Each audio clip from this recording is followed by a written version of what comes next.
男孩每次抓猫时都会先拿出棍子挑逗它。由于天性所致，猫咪很快就被棍子吸引住了。可毕竟自己不是普通的家猫，面对男孩一而再再而三的挑衅，它还是有些生气了，朝着男孩就扑了上来，却被他一句 no 就吓退了回去。但为了更好的驯服这只野生猫咪，男孩又从包里拿出一块鱼肉来，慢慢的递到了他面前。一看到肉，猫咪眼睛都直了，还是忍不住放下了森林之王的架子，趴在地上吃起了男孩投递来的食物。紧接着，男孩又拿起棍子往木板上敲了敲，然后再往那里丢出一块肉。猫咪看到后便毫不客气的走了过来，看到他乖巧懂事的样子，男孩很是欣慰。紧接着又往另一边也同样的丢出了一块肉。如此重复几次之后，世界上第一只野生的家猫便诞生了。等他吃饱喝足之后，男孩只是简单的呵斥2下，他便乖乖的回到了窝里。历时半个月，他终于将这只猫咪驯服了。但本来船上是有5只动物的，他们所乘坐的船遇到了大风暴。就在货船快要沉没时，男孩及时的逃到了一艘救生艇上，却没想到一只斑马也跟着跳了下来。就在他有些不知所措时，海里面又冒出来一只猫咪，男孩吓得赶紧跳入了水中，随后就躲到了一旁的桅杆上面。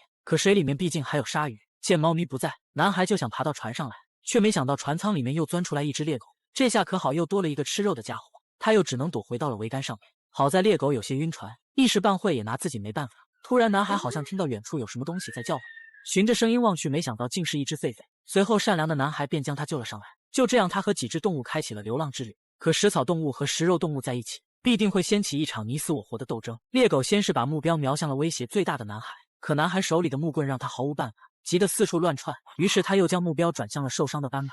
虽然男孩和狒狒极力的呵斥，但斑马还是没能逃脱被吃掉的命运。因为要时刻提防着猎狗，所以男孩整整1晚都没有合眼，还差点掉进海里淹死。等他清醒过来时，猎狗也冲了出来，而一旁的狒狒早就看不惯猎狗残忍的做法，一棒槌就把他敲晕了过去。可就当他松了一口气时，猎狗又冲出来一口咬住了他的脖子。没想到这个家伙刚才是装晕的。等男孩上前查看时，狒狒早已经没了动静。愤怒至极的他冲着猎狗叫嚣着，没想到这时猫咪却从船舱里钻了出来，一口就咬死了猎狗。男孩见状，赶紧把一旁的救生圈丢了下去。好在由于船体太滑，猫咪一时半会也爬不上来。随后他瞅准时机就跳进了海里。就这样，他唯一的生存空间也被猫咪霸占了。可看着水里的鲨鱼，男孩知道这样下去也不是办法，于是趁猫咪睡觉时，跑到船上想偷点物资出来，结果却发现了一个意外惊喜，满满一箱的食物。紧接着他迫不及待地便开吃起来。这是男孩被困以来吃的第一口食物。吃完后，他又悄悄地将罐头转移到了木筏上。就在这时，第5只动物老鼠出现了，还不等他惊讶，猫咪也闻声扑了出来。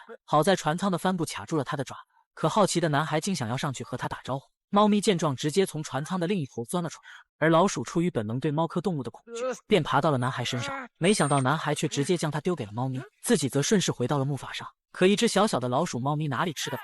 还不等男孩离开，它就追了上来。好在这里不是森林，猫咪施展不开，才侥幸逃过一劫。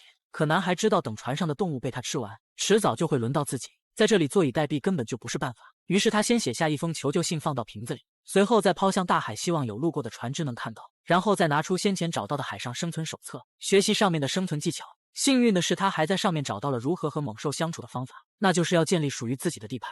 第一步，先是选择一个风浪比较大的时候，让船只不断的晃动起来，使猫咪陷入晕船的境地，同时还要一边吹着口哨，然后再不断的重复这个步骤。这样以后，每当猫咪听到哨音，就会联想到晕船的不适感。果然，此时他已经有些迷迷糊糊了。Hello, Richard Parker. Sorry about the choppy ride. 看到猫咪开始恶心犯罪，男孩赶紧爬上船，准备抢回自己的领地。按照动物界的规矩，只要往这里撒一泡尿，就代表这块地盘属于自己了。猫咪看到后却哈哈大笑起来，跟我比撒尿你还是嫩了一点。眼见书本上的方法行不通，男孩就决定尝试一下自己的方法，那就是将其当成宠物来喂养它。虽然这个家伙有足足200公斤，但终归还是一只猫咪，是猫咪就能被驯化，它们不都喜欢吃鱼吗？那就投其所好。可抓了半天，男孩连一个鱼苗都没抓到。眼见这个人类靠不住，饥肠辘辘的猫咪索性自己跳进了海里。可他爬树还行，在海里抓鱼还是差了一步。男孩看到后，在一旁止不住的大笑，却不料下一秒，猫咪竟转头朝自己游了过来。现成的食物就坐在那，自己还抓什么鱼？男孩见状，赶紧把渔船拽了过来，随后就立马跳了上去。为了防止猫咪借助木筏爬上来，他又赶紧将其收回到了船上。猫咪也万万没想到自己只是去抓条鱼，结果水晶就被偷了。紧接着，男孩又找出一把斧头，想要杀掉猫咪，但看到它可怜巴巴的样子，他还是没忍心下去手。毕竟在这茫茫大海之上，他是自己唯一的伙伴了。男孩还是决定把水晶还给他，便扔下一块木板让猫咪爬了上来。为了能活下去，他们应该和平共处，共同度过难关。第二天，就在男孩计算着自己还剩多少食物时，一条大鱼就上钩了。他瞅准时机，一把就将其拎了上来。这条鱼看起来有足足10几斤了，男孩使出全身力气才将它摁住。随后他赶紧拿来斧头，朝着鱼头毫不犹豫的就劈了下去。但看到鱼儿痛苦的眼神，他又有些不忍心了，可为了生存又不得不这样做。紧接着他就把鱼扔给了猫咪，猫咪也是喜出望外，终于吃到鱼了。到了晚上，男孩见到了此生最美的场景，大量的水母游到了海面上，照亮了整片大海。但美丽的外表下往往都藏着危险。就在男孩刚想要欣赏一下的时候，一条巨大的鲸鱼就冒了出来。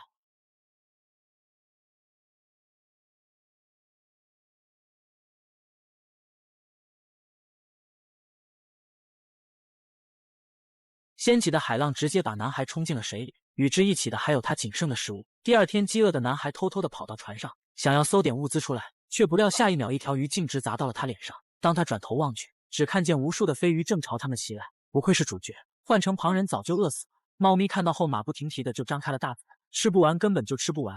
紧接着一条蓝鳍金枪鱼也飞了上来，这么大一条可以吃上好几天了。男孩见状赶紧拿起木棍和猫咪抢夺起来。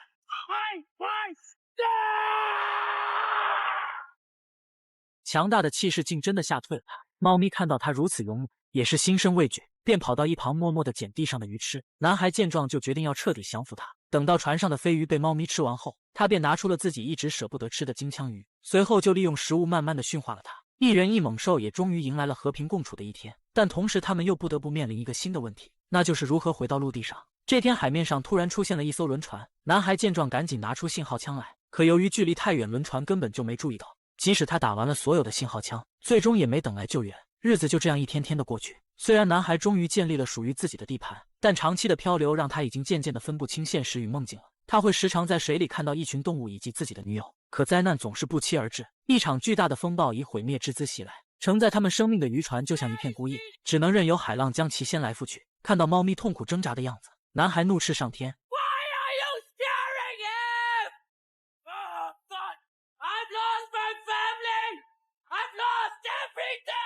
好在两人还是成功的度过了风暴，可猫咪此时已经疲惫不堪，晕死了过去。男孩用水轻轻的将它浇醒，紧接着又把它的头放到自己的腿上，希望这样它能好受点。而猫咪则安静的躺在他怀里，他们一起经历了生死考验，也算是患难好友了。随后男孩也昏昏沉沉的睡了过去。等再次醒来，他们已经飘到了一座岛上，可这座岛看起来却有些奇怪。男孩则管不了那么多，赶紧将渔船固定好。饥肠辘辘的他直接捡起地上的树根就开吃起来，没想到味道还不错。紧接着他又朝树林的深处走去，没想到里面竟然有成千上万只狐獴，男孩却直接绕开他们，径直来到了一个水池边跳了下去。他已经好久没有这样痛快的享受了，这是海上生存以来难得的惬意时光。而再看一旁的猫咪正大口大口的享受美食，可面对天敌狐獴却没有丝毫要逃走的意思，站在原地任由猫咪处置。到了晚上，这座岛就开始变得奇怪起来，先是大批的狐獴开始四处逃窜，就连猫咪也跑回到了船上。随后又出现了带有腐蚀性的水坑，而里面的鱼都被其消化掉了。紧接着男孩又找到了一只奇怪的花朵，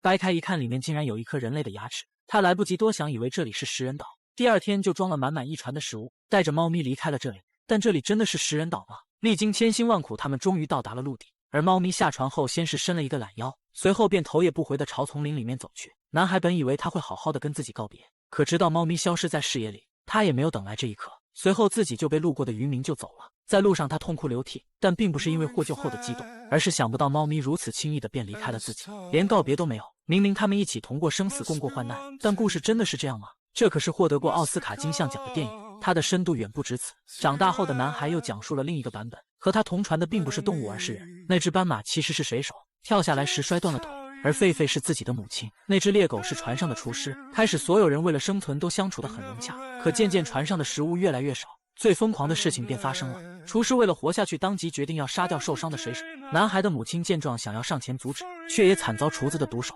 随后愤怒的男孩杀掉了厨子，而那只老虎便代表了他内心的邪恶。因为太过残酷，所有人都不敢相信第二个故事。但电影还有很多细节，比如那只老鼠又是谁，所以第二个故事也不是真相，而真相远比这个残酷。本来男孩的父亲经营着一家动物园，可由于经济大萧条，一家人不得不去往国外谋求生机，可半路却遇上了大风暴。好在一家4口都及时逃到了救生艇上，而爸爸跳下来时摔断了腿。他们在海上漂流了整整1个月，食物也早就被吃完了。饿了好几天的一家人开始分不清现实和梦境。哥哥把爸爸看成了一只斑马，想要上前吃掉他。妈妈跑过去阻止，却被神志不清的哥哥杀掉。等他回过神来，才发现自己杀死的竟然是自己的亲人。他无法接受这个事实，面对弟弟的报复，他没有反抗，而那只老鼠则是男孩的女友。就这样，他靠着这些亲人活了下来。当然，电影没有去展现这些血腥的画面，而是通过其他方式隐喻了出来。想必那座人形的小岛代表着什么，大家应该都知道了。I am lost in a rainbow, no rainbow is gone. I am lost in a rainbow. 整部电影没有什么血腥的画面，却处处充满了细节，比如那只突然出现的老虎，实则是代表男孩释放了内心深处的邪恶。当我们真正的看懂这部电影后，是不是感觉头皮一阵发麻？